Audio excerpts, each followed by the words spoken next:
One of my biggest fears when I was out with my injury before starting this prep was how I was going to return. 2025, I averaged 57 miles a week, 7 runs a week.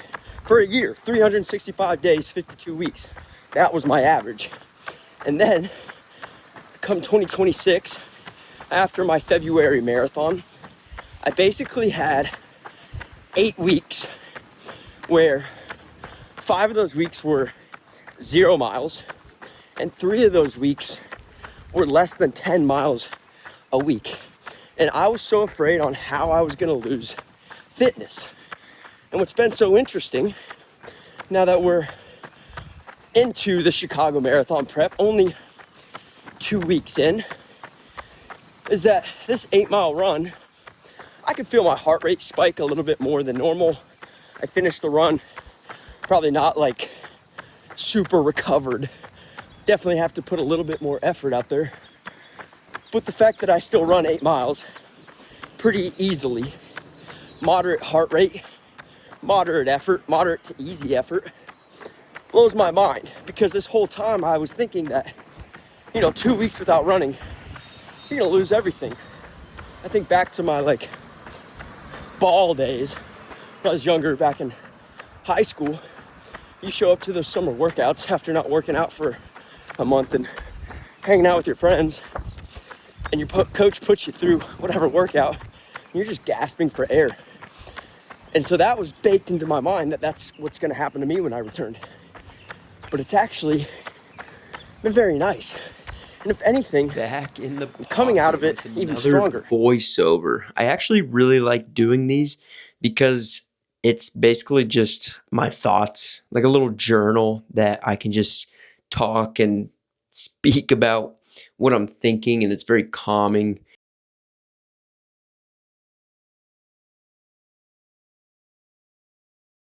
And I don't know, I've always enjoyed watching them from other people. I think it's just calming, food for thought type stuff. And yeah, let me know if you like these or want me to talk more about my workout, which is today an upper body lift. Lifting now is a little bit different than what it had been.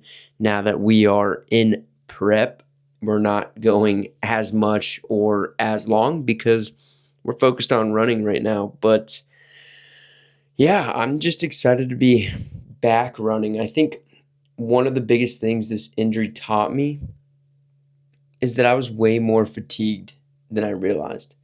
Not physically tired for one day, not I need a deload week tired. I mean deep fatigue, the kind that builds up slowly over months when you never really stop. And honestly, I never stopped.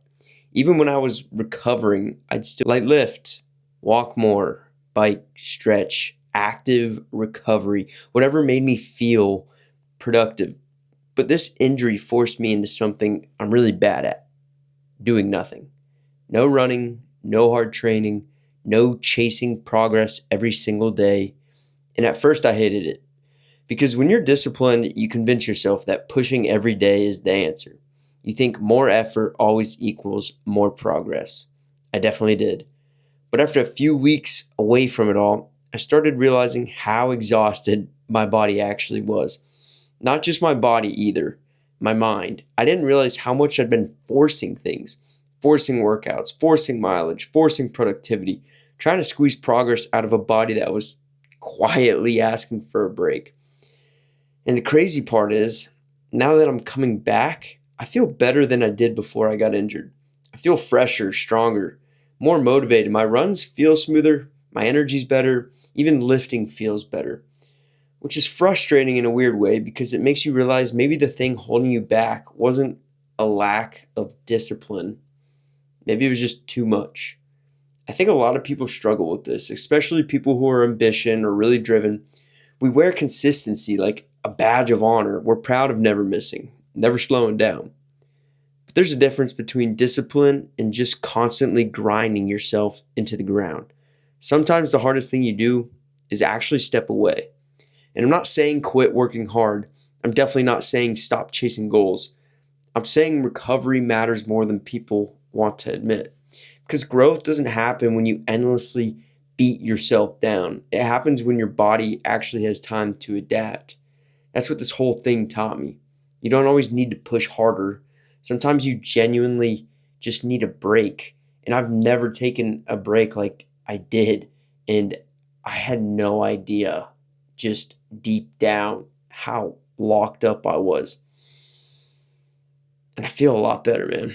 One thing that's interesting too, once you start to think about recovery, and not just day-to-day recovery, but that sort of deep recovery, is you can tell when those slight things are off. When your sleep wasn't that great, or maybe you've been pushing a little too hard the last couple of days, you start to really notice it. Where before, I was just always operating on, fumes, as many people do. And then once you start to actually recover and you take a break and you know what normal feels like, you can tell when you're off.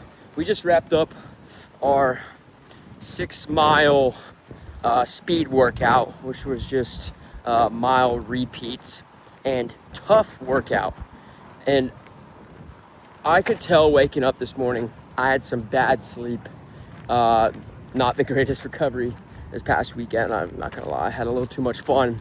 And I could tell this morning I was beat waking up. And 6-mile speed workout isn't ridiculous. If it was an 18-mile tempo run, it might have turned out a little bit different. But I could tell, and that was not the best I could do. I know that, but I keep that in mind. I write that in the notes that, hey, here's how the workout went. Here's how I felt. And then that way I can gauge that when I am feeling great, okay, here's how I did when I wasn't feeling great. It doesn't really matter if every time's your best.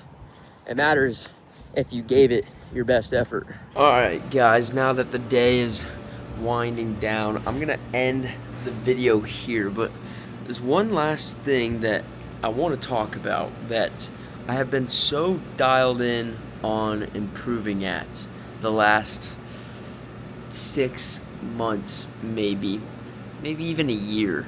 And it sounds super simple, but if you're anything like me, you understand that it isn't simple, and it's also a giant mind shift change. Making yourself realize that more output does not equal more input. You do not become more successful. You do not get to the finish line. You do not feel better when it's all said and done by exhausting yourself. The key is to build leverage. The key is to work smart, let yourself recover, enjoy those little moments, and do things right. That is how you get to the finish line the fastest. That is how you build that big idea in your head. That is how you play the long game without burning yourself out. And for me, it's very easy for me to just think that more is always going to be better. And that is not true. The idea is to build leverage. The idea is to play smart and be it in for the long haul. So as much as it kills me to just sit around and relax, maybe watch some TV, actually shut the mind off, sometimes it's the best thing you can do for yourself. And you've got to remember the saying, consistently good over occasionally great. You will hurt yourself, burn yourself out, make yourself have to take a break rather than choosing to take a break. So I'm gonna end the video here, guys. Thanks for watching another one. Don't forget to like and subscribe. Take a nap. I'll see you in the next one.